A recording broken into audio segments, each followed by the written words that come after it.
In this next example here, we have determined how many odd four-digit numbers you can make if the digits have repetition allowed. So similar to some of our previous questions, the very first thing I'm going to do is set up four slots to represent our four-digit number. So 1, 2, 3, 4. So all four blank lines, a reminder that in between we are multiplying. So this is just our setup for FCP. So if repetition was allowed and we needed it to be an odd number, the very first thing we want to do is take a look at this last number here. To be an odd number, you have to be any of the digits of, and let's do a quick note here, to be odd, you have to be the digits of 1, 3, 5, 7, or 9 at the end. So right here, for this very last slot, you have 5 options for your number to be odd.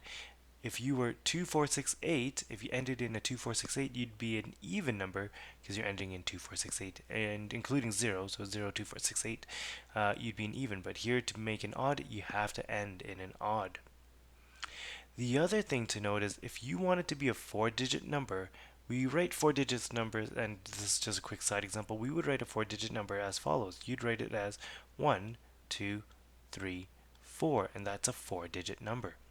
However, if you wrote something like this, 0, 1, 2, 3, this, because of that 0, is only a three-digit number. So what's our big takeaway? What am I trying to show you here? For this very first slot, your options have to be the numbers between 1 through 9, and it cannot be 0. So this very first slot here, let's call it not 0. Well, how many numbers are not 0 between 0 and 9? Well, between 1 and 9 are not 0.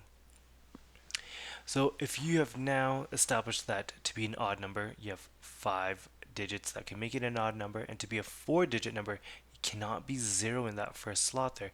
What are our next two numbers?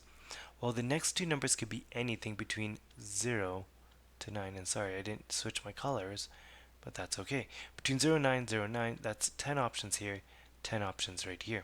So in total with FCP, if you multiply all of this together, so 9 times 10, 10 and 5, that gets you 4,500 different options that are a four-digit number with repetition allowed.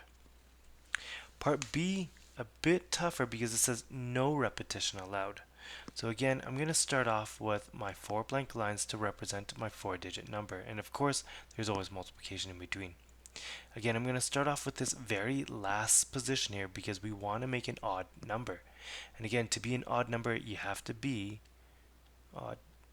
You have to be 1, 3, 5, 7, or 9. Those are our options to be an odd number. So how many options is that in total? We have 5 right here in that very last slot. We also want it to be not a 0 here, so that same condition still applies, so not 0 here. So again, not 0. How many options are not 0? Well, you only have 9 options that aren't 0. However, you have two conditions on this first blank line here. So if you're not 0, you have 0 through 9. But now you can't be any of these numbers at the end. You can't, because we picked one of those to be at the end. So you have two restrictions on this very first one because we can't repeat. So it's not 0 and not the last, any of those last digits. So not last digit. There we go. So if you're not 0, that's 9 options, and you're not the last number, because you're one of them already here, that means you're only 8 options left over. Okay. In this second slot here, because you already picked two numbers between 0 and 9, how many numbers are left over to pick from? You already used two numbers between 0 and 9, so that means you only have 8 numbers, or 8 numbers between 0 and 9 that you haven't chose left over, because you already chose 3 numbers in total here. How many numbers are left over here that you could choose? In this last position here, you have 7 options to choose a number. So in total, we're going to multiply all this up and see what we get. So we got 8 times 8 times 7 times 5, which is now 2,250. 140 options that are a 4-digit number that's going to be odd, and in this case here, no repetition allowed. Here we have a classic question. This is just a picture question where people are lining up. So we have Alice, Bob, Kathy, Don, and Eric are lining up for a picture. How many arrangements are possible if Alice and Bob want to be on the ends of the line? Again, how many people are lining up? So we got Alice, Bob, Kathy, Don, Eric. So that's 5 people in total. So I'm going to start off with 5 blank spots. So I got 1, 2, 3, 4, 5. So we have 5 blank spots here. It says that we want Alice and Bob to be at the ends of the line. So in this very first spot here, you could have had Alice or Bob. So here, how many options do you have? Well, it could have been Alice, it could have been Bob. So you have 2 options right here. At the end, it's either Alice or Bob. So whoever was at the beginning, you have to have that other person at the end here. So that means it's only one other person. So it's A or B here, right? So it's either Alice if Bob was here, or Bob if Alice was in that first spot there. So you have the first spot filled out, the last spot filled out. Let's go to our middle spots here. Well, we already talked about Alice and Bob, that's 2 people done. We have Kathy, Don, Eric left over. So in this spot here, it could have been Kathy, Don, or Eric. So how many options here? We have 3 options right here. Well, if Kathy, Don, or Eric sat in this spot here, well, there'd be 2 people left over, and the last person would have to go here by default. Again, this is FCP, so in between each one of these blank lines, I am multiplying all my numbers together.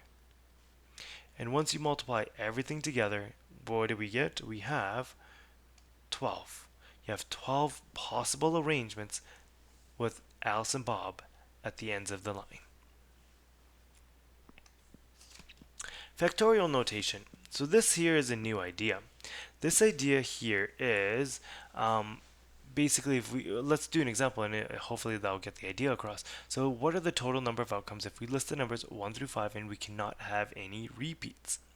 So factorial notation is, and we've kind of played around with this ish, it's your FCP. Okay, it's a shortcut for FCP. So if you had the numbers 1 through 5 and you couldn't have anything repeating, you could have 1 through 5 in that first spot here, so that's 5 options. If you already use one of those numbers in the second slot here, you only have 4 options.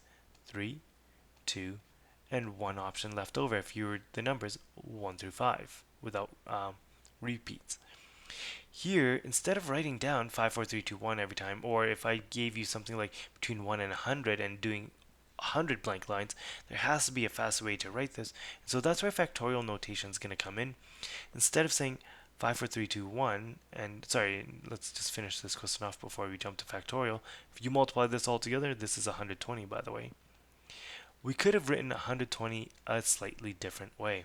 Instead of writing 5, 4, 3, 2, 1, I can go 5 factorial, and there's a factorial button on your calculator. It's an exclamation mark on your calculator, and that's the same thing as doing this. If you see 5 with this exclamation mark, you're not yelling at it. It's basically saying take 5 and go write it in descending order until you get to 1 and multiply it all together. This here, 5 factorial, is the same thing as saying 120 as well.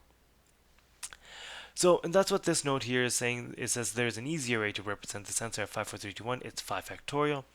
The idea of factorial is saying if you had n meaning any number, you're starting at n factorial, you're going to start with that number multiplied by n minus 1, that number. So going in descending order. So if you had 5 here, n minus 1 would be 5 minus 1, which is 4. 5 minus 2, which is 3. 5 minus 3, which is 2, and then you keep going down until you get to a 3, 2, 1, and then you'd stop at 1. Okay. So let's take a look at a few of these examples here. So evaluate the following.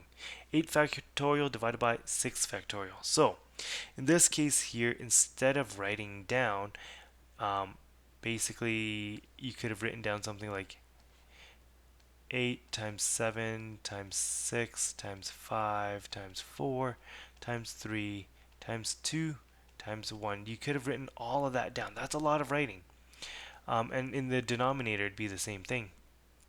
But instead of writing it all down, you do something shorter, and I'll show you a shortcut here after we finish this first one. So you got 6, 5, 4, 3, 2, 1. And hopefully you notice something here. I have my numerator, denominator, same numbers. Anything that's the same in both are just going to quickly cancel. So from 6, 5, 4, 3, 2, 1 cancels out with this 6, 5, 4, 3, 2, 1 because that becomes 1. Ultimately, you're left with just 8 times 7. So here, that's just 56. But again, I told you I prefaced this with, was there another way, a faster way to write this exact same question? Yes, there is. So I'm just going to show you a second way to do this exact same question, and I'm just going to do it right below. So our second method to do this exact same question, a faster way. If you had 8 factorial divided by 6 factorial, I could also rewrite this as 8 times 7, 8 times 7 times 6, and I want to stop at this 6 factorial because I noticed that there was a 6 factorial in my denominator. So I want to stop here because then I know that these two 6 factorial, 6 factorial will cancel out anyways. So from here, I'm just left with that 8 times 7, similar to what we had above. And again, that's just 56 again. So instead of writing it out in full, could you have just stopped where your denominator matches up? Yes, you could have, and then they would just simply cancel, and then you get your answer. Let's try this next one with this quick shortcut. Instead of writing down 70 and going in descending order until you get to 142 in descending order, we're going to take a look at our factorials here. So in my numerator here, I see 70, I see 42. I could go from 70 all the way down to 42, but I also notice this 68 here, and I know that when I'm multiplying fractions, I can divide almost in any order. Okay, so here's what I'm going to do. I take this 70 factorial, and I'm going to rewrite it. So I have 70 times 69 times 68, and I'm going to stop at 68 factorial for this first one because I notice there's a 68 factorial in another denominator.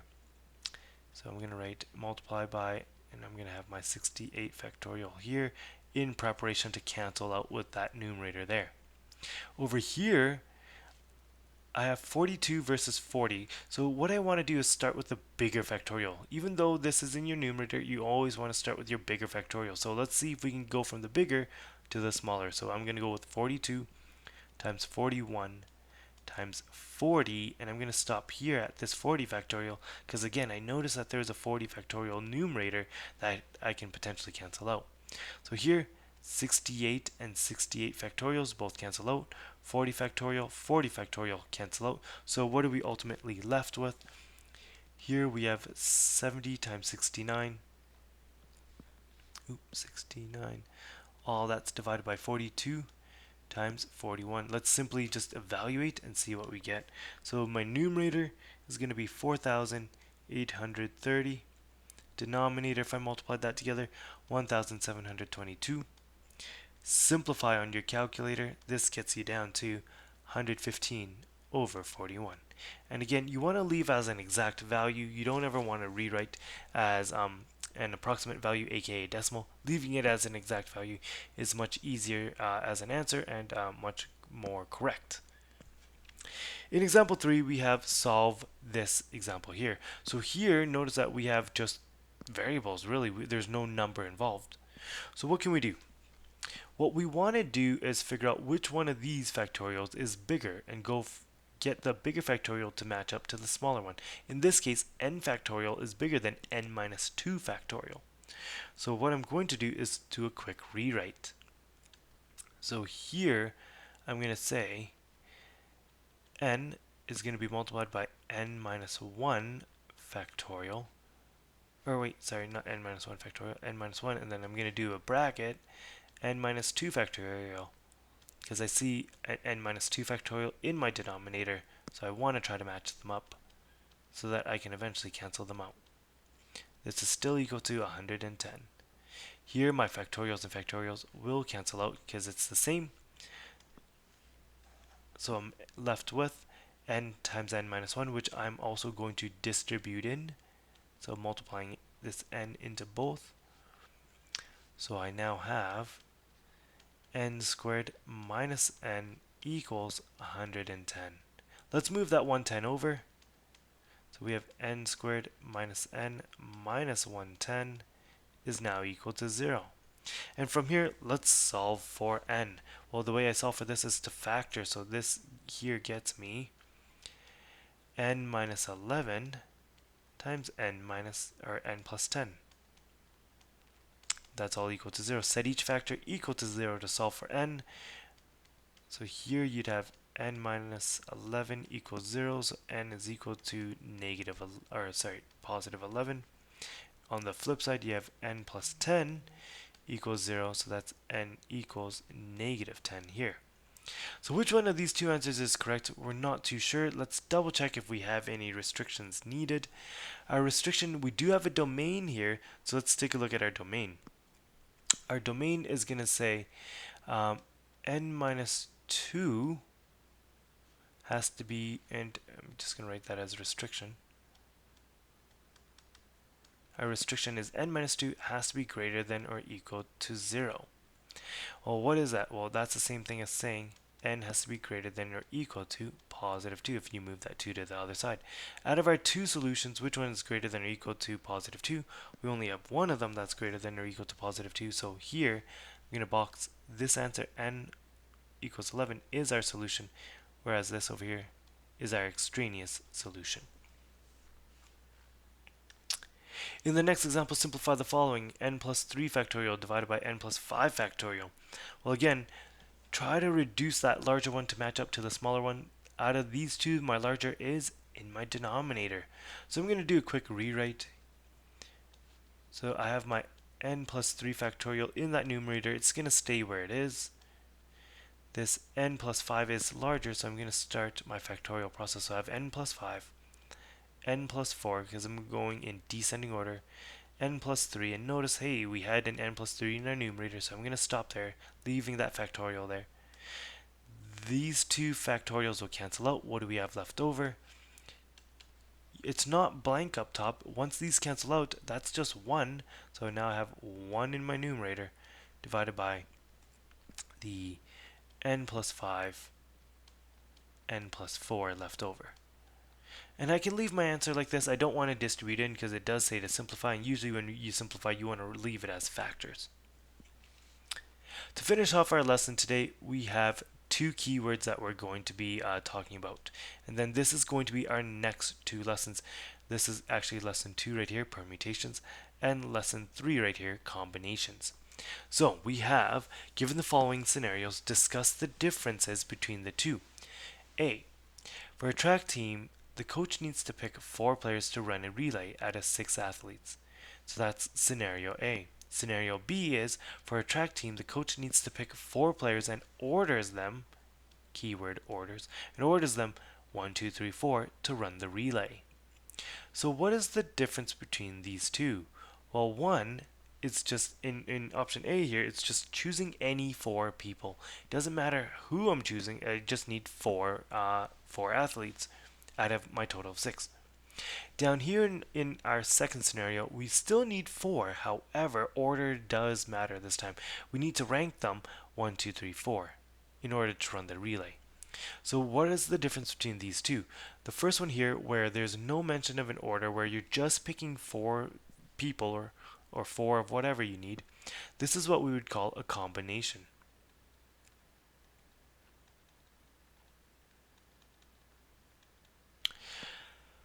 So here, choosing any 4, it's called a combination. This is where order does not matter.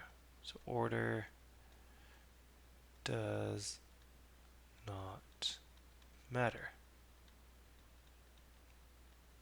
In this next one here, where again I highlighted the word order, you want to rank them in 1, 2, 3, 4 positioning. This is what we would call a permutation. And this one here, my quick note would be order matters.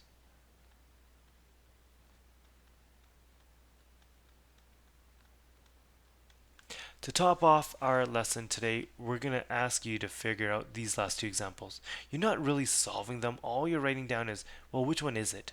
Is it a combination or is it a permutation? And trust me when I tell you, this is the hardest part of most of these questions does, is basically telling the difference between the two.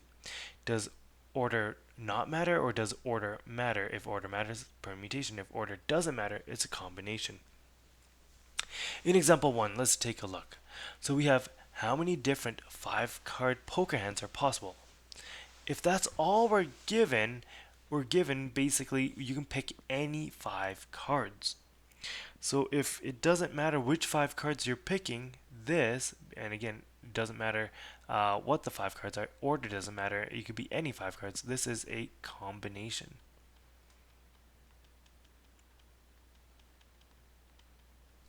Over here in example 2 we have how many different 3-letter words can you make by using 3 letters from the word board?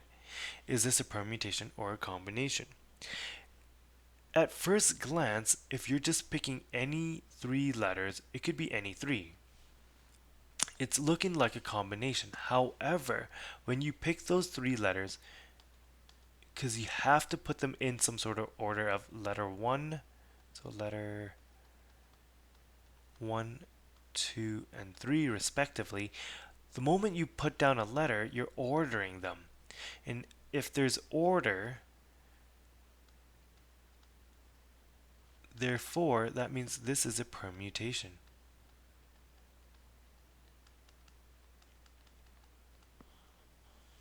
Because the order of the letter does matter. Because again, you could have picked any letter here. So let's say you picked the letter A.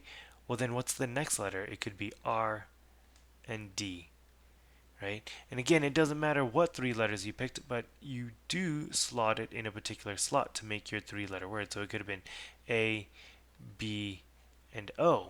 And again, this is ordering matters. This is where order matters because it does go in this order of A, B, and then O. And again, it could have been any of the 3, so really I could just erase these and continue on with a million different options, right? But again, order matters on this one because once you pick a letter, you have to slot it in one of these 3 slots. That's the end of our lesson today. If you have any questions, please ask. We'll see you.